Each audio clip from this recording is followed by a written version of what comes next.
Today on the Locked On Blues podcast, how did the St. Louis Blues go from a Stanley Cup winning team just a few years ago to now a team that is looking like it might be the top seven, or I guess you could say bottom seven in the NHL, but top seven in terms of a lottery spot? I'm going to be picking out three events in chronological order that I think had some of the biggest contributions to leading the Blues to this unfortunate spot that they're in now. It's going to be a tough episode, but I'm excited to talk about it. I'm excited to give my thoughts. It's going to be a fun episode. Make sure you stay tuned.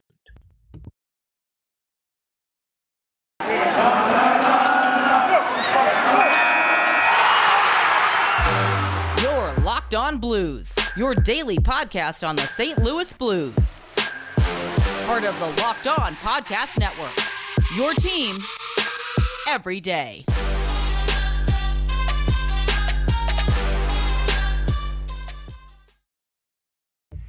Ladies and gentlemen, welcome back to the Locked On Blues podcast, part of the Locked On Podcast Network, and your number one source for Blues content. I'm your host, as always, Josh Hyman. If this is your first time tuning into the show, welcome. Got hundreds of episodes in the bank. You can go check out.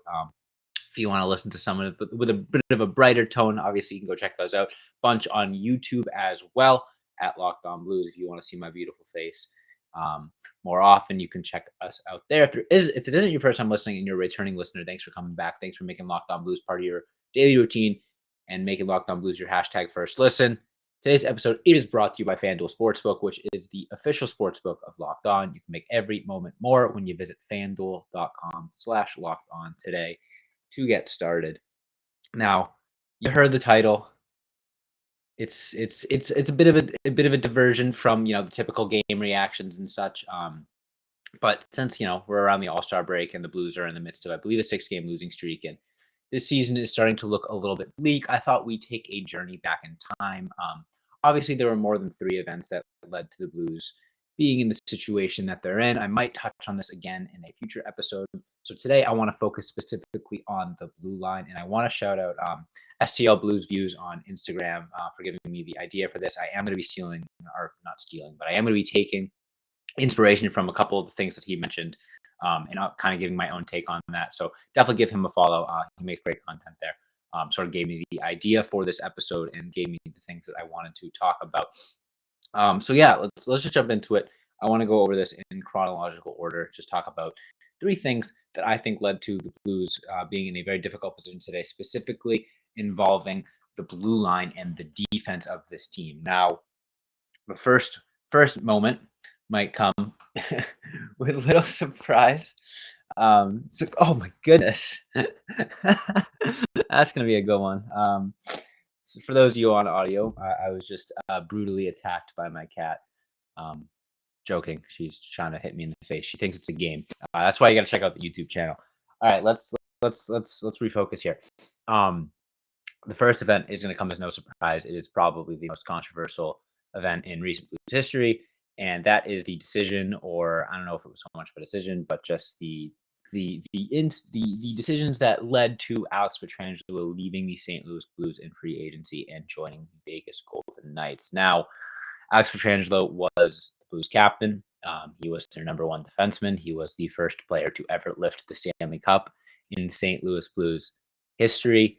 He's one of the most important players in Blues history of all time, and they let him walk in free agency very shortly after winning the Stanley Cup. It started. And there were a couple contributing factors. I think his asking price was a little bit too high for what the Blues wanted to pay. And then the biggest thing there was the fact that he wanted a full no movement clause, which Doug Armstrong just doesn't give out because he believes that it gives the players too much power. Now, giving the players too much power, that's something I'm going to get into a little bit later. But that being said, I think the Pietrangelo thing is the first domino that fell, and because of that, I think the Blues were left scrambling after that for until now. They have been looking to fill the Alex Pietrangelo hole unsuccessfully. A number one defenseman very much does not grow on trees. I think there are a few teams in the NHL that have a legitimate number one defenseman, and coincidentally, those are the top teams in the NHL. You look at the Tampa Bay Lightning with Victor Hedman. You look at the Colorado Avalanche with Cale Makar. You look at the Carolina Hurricanes. I guess you could kind of argue a couple different guys there, but they have some incredible defensive talent. You look at the Boston Bruins with Charlie McAvoy. You can't have success in this league without a true number one defenseman. And Blues, I think, thought that Colton Parayko was going to be that guy, but it didn't turn out to be the case, as we unfortunately know. And it's just tough. It feels like those skates or shoes have been waiting to be filled ever since Pietrangelo walked out that door and joined the Vegas Golden Knights. And it really feels like the Blues have not recovered from that. And all of the following moves that they made, I think, were pretty much in result of that. And I'm going to continue to talk about that, obviously, in the second and third segment. But I think, Pietrangelo being the first one is the biggest one because, you keep Pietrangelo. And I think these next two moves are either don't happen or are far less significant if they do happen. But yeah, I mean, Pietrangelo was the lifeblood of this team. He was the identity of this team. I think a lot of guys in the locker room were a big fan of him. And I think, when you look at the fact that guys seem a little bit less engaged this year, and O'Reilly has these comments like, he wants to stay here, but he doesn't know if he does. I think Pietrangelo leaving really let down a lot of the players in that locker room, and it was very disappointing for them to see that their captain leave. I think it was the first domino that led to disaster striking for the St. Louis Blues, and it put them in a very difficult situation. Now, before I continue and get into what I think is the second thing that led to the Blues' defensive demise, I want to tell you guys about today's sponsor, and that is FanDuel Sportsbook. Today's episode is brought to you by FanDuel. And this year, the only app you need at your Super Bowl party is FanDuel, America's #1 sportsbook. We are really, really excited about our new sports betting partner for Locked On because they are the #1 sportsbook in America, FanDuel. And if you're new to FanDuel, that's even better. They have so many great features that make betting on sports fun and easy. Download FanDuel now so you can bet on Super Bowl 57 with a no-sweat first bet. You'll get up to $3,000 back in bonus bets if your first bet doesn't win. FanDuel lets you bet on everything from money line to point spreads to who scored a touchdown. And the FanDuel Sportsbook app is safe, secure, and easy to use. Best of all, you can get paid your winnings instantly. So join FanDuel today at FanDuel.com/lockedon to claim your no-sweat first bet on Super Bowl 57. That is FanDuel.com/lockedon. You can make every moment more with FanDuel, which is the official sportsbook partner of the NFL. Now, getting into more right after this break.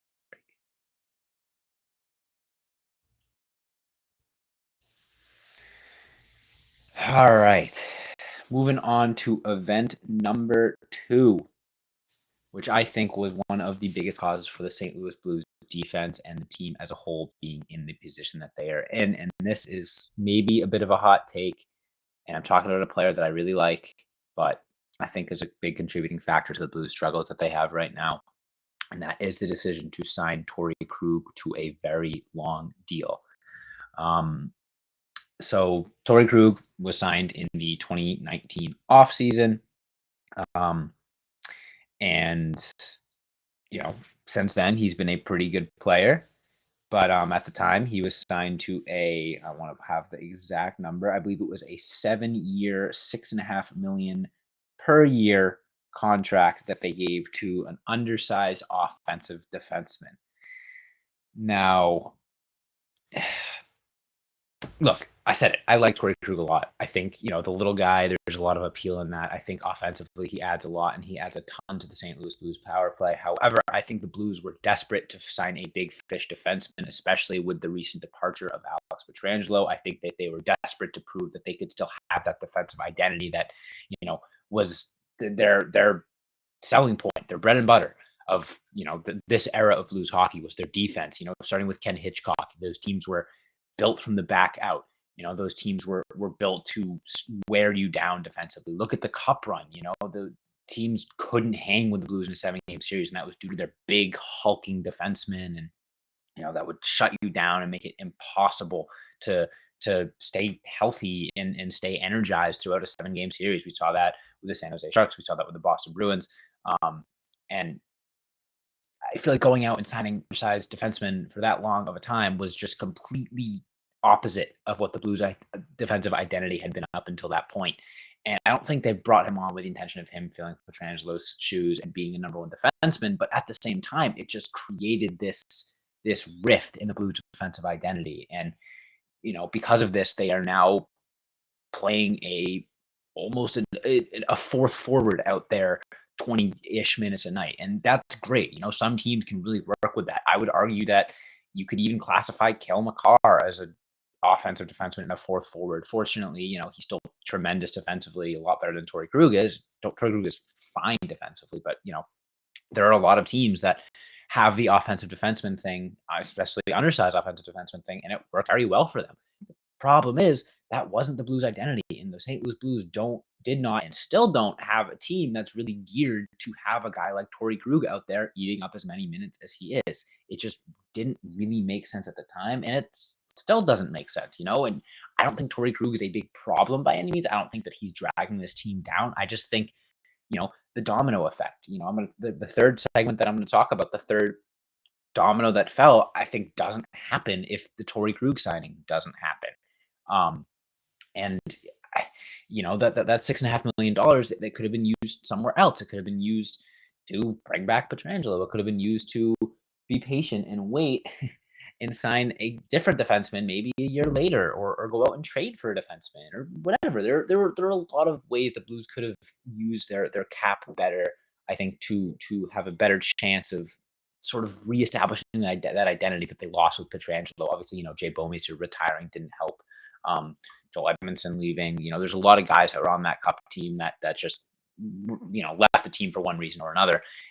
And the Blues decided to go an alternate route. They decided to go with the speed and the skill and go away from that defensive identity. But then at the same time, they keep a guy like Colton Parayko, who is perfect for that hulking, aggressive defensive role if he's partnered up with a good defenseman. I think honestly that should have been the Blues' priority, was finding someone that Colton Parayko can play with, like Jay Bouwmeester, who will make Parayko look like that number one defenseman that we all thought he could have been in that Cup run. And that's not what the Blues focused on. Instead, they decided to go out and get the most attractive defenseman on the market, or one of, in Torey Krug. And it was exciting at the time. He was a big name. He was, very, very noticeable in that series against the Blues with the Boston Bruins. And I think a lot of people were somewhat excited about the potential that he brought as an offensive defenseman. But you looking back at it, it just makes no sense to me. It's like you have this team that thrives on defense and thrives on, like, I'm pretty sure the roster that won the Cup, they didn't have a single defenseman under the height of like 6'4". Obviously that might be a little bit of an exaggeration, but I remember looking at like the defensemen on that team. I was like, holy crap, these guys are huge. Pietrangelo is one of the smallest guys out there, and I think he's 6'4". You had Parayko, who's gigantic, Jay Bouwmeester, who's gigantic, Robert Bortuzzo, who's huge. I'm trying to remember who else was out there. Carl Gunnarsson, who's like 6'4". They had these big hulking defensemen that just clogged up space and made it impossible to play against, especially come playoffs. And then you go out and you replace it with Torey Krug, who, again, I love Torey Krug. He's one of my favorite players to watch. And I'm not, saying like I think he's, bad for this team. I just don't think he fits what the Blues are trying to do. And I think he set the Blues off in a direction that, made it impossible to have success, because the team wasn't built around players like Torey Krug. And the thing that really frustrates me is Torey Krug has a full no trade clause. Doug Armstrong talks about he doesn't want to give the players too much power. That's why he didn't give Pietrangelo a no movement clause. But yet now you're stuck with this contract of a defenseman who is not going to age gracefully, who already hasn't aged gracefully, and still has a couple of years left on his deal. The older he gets, the worse his game is going to get. Undersized offensive defensemen are maybe the biggest victims of the fall off when it comes to age. And there's a strong chance that Torey Krug says, look, I don't want to get traded. I want to play here. And I want, unless you trade me to a contender or whatever, he has all the power. And you say you don't want to give the players the power with a no movement clause, but you're pretty much one step away. Okay, great. So you can't the AHL. That's the only difference. That is the only difference between a full no trade clause and a no movement clause. Is if there's another expansion draft, he can't be moved, or you can't waive him, you can't send him down to the AHL, whatever. That's it. It's the only difference between a full no movement clause and a full no trade clause. And it's really like when you get down to those semantics, it's very frustrating because now you look at this team and the way that this team is constructed, and it's like it feels like the stubbornness of the front office and the panic that set in when Pietrangelo left and his absence was very much felt has had repercussions up until this day. Now, in this third and final segment, I'm going to be talking about the third thing that I think led to the Blues' demise, and it might be a bit of an underrated aspect, but I think is still very important, still something that we should talk about. So I'm going to get into that. But before I do, I want to tell you guys about Built Bar. Now, FanDuel is obviously a new sponsor. Built Bar is a very old one. If you're looking for a delicious treat, but you don't want all of the fat and calories, then you got to try a Built Bar. We just got through the holidays, and I know my goal is to eat a little healthier this year. If you're like me, you want to eat healthier, but you don't want to compromise taste, then I've got just the thing for you. You got to try Built. With Built, healthy is actually tasty. Seriously, they're so delicious. You won't think they're good for you. Perfect for your New Year's resolution. I'm being hunted right now by my cat. She is eyeing my face. She wants to swat the crap out of me. What makes Built bars so good? Well, for starters, they are covered in 100% real chocolate. That's right, chocolate, and they come in unbelievable flavors like churro, peanut butter brownie, and coconut almond. I'm not sure how Built does it. These bars taste like a candy bar while maintaining amazing macros. And what's even better is they are healthy, only 130 calories and 4 grams of sugar. And you don't just have to get them online anymore. You can get them obviously at built.com, but you can also get them at your local Walmart or Sam's Club. So head to your local Walmart today, walk to the pharmacy section, and grab yourself a box of Built Bars. You can pick up a 4-bar box of cookies and cream, double chocolate, or coconut puffs. Or if you're close to a Sam's Club, you can run in, grab a 13-bar box with their hit flavors, brownie batter, and churro. You can thank me later, and I'll be right back to wrap up today's episode. Better not hit me in the face again. You can sit on my lap if you promise not to hit me in the face. Deal? She doesn't speak English. All right. So the third domino. The third thing that happened, I think, led the Blues down this path.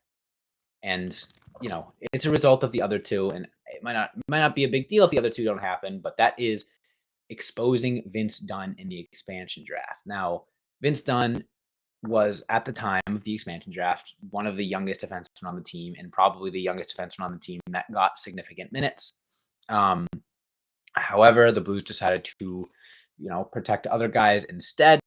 And Seattle, instead of taking a guy like Vladimir Tarasenko, decided to take the young defenseman in Vince Dunn. Vince Dunn didn't make an immediate impact with Seattle, but now this year his advanced stats have him as high as, I think, 6th in certain Norris talks. I think on The Athletic, I read an article that used advanced stats to give out the awards, and Vince Dunn was near the top of that list. He's still fairly young, and he is having himself a spectacular season.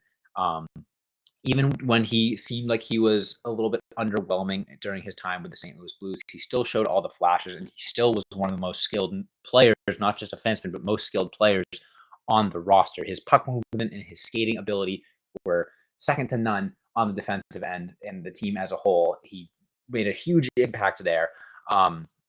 And there was a lot of potential there, and it was very frustrating at the time to see him go to another team. And I mentioned this earlier. I don't think that the Vince Dunn gets exposed in the expansion draft if the Torey Krug signing doesn't happen, because I think for the St. Louis Blues, they were like, okay, we kind of already have a Vince Dunn in Torey Krug. We don't need to keep him. We have someone who's a little bit more established and someone who can fill that role better in their mind, more of a veteran guy in Torey Krug. And now you look at Vince Dunn, and he's arguably a top pair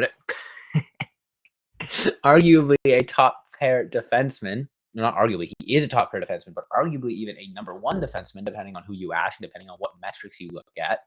And the Blues are sitting here like, darn, And then you look back and you say, if they protect Vince Dunn, maybe then a guy like Ivan Barbashev gets taken, or Vladimir Tarasenko. And yeah, that sucks, but Tarasenko's gone at the end of this year anyways. Barbashev might get traded, and it's like you could have done a lot with that cap space. You could have opened yourself up to so many opportunities, but instead the Blues decide, you know what, we have a guy like Vince Dunn in Torey Krug. We think we can fill that role otherwise. Then they go out, they draft Scott Perunovich, and it's like this whole time they're trying to find what Vince Dunn has become now for the Seattle Kraken. He's one of the top defensemen in the NHL in terms of points, and he is filling that role perfectly in Seattle, a team who is unexpectedly good this year, and he's a big part of that. So it's frustrating. It feels like three not small moves in hindsight, but three smaller moves that combined just have created this defensive identity that doesn't really work.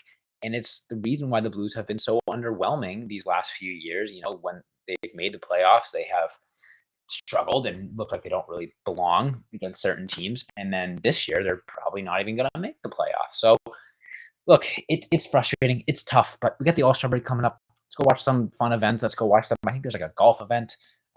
Vladimir Tarasenko's in the All-Star game, so probably his last hurrah as a member of the St. Louis Blues in terms of recognition and representing the city.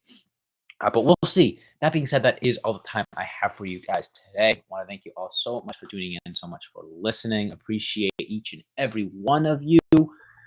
Make sure you hit that follow or subscribe button on whatever podcast platform you're listening to me on. That way you never miss a new episode. You can subscribe to the channel on YouTube as well. You can see my cat beat me up throughout an entire episode. If she ever does this again, as she's trying to do right now, she won't leave me alone. If you're listening to the episode, you want to check that out, head right on over to the YouTube channel at Locked On Blues, getting close to 600 subscribers, on the road to 1 billion subscribers. Baby, it's a long road, but we are on it. Yeah, like I said, thank you all so much for tuning in. You can follow Locked On Blues on Instagram and Twitter at Locked On Blues. You can follow me on Twitter at Josh Hyman NHL. Thank you all so much for listening. And as always, let's go Blues.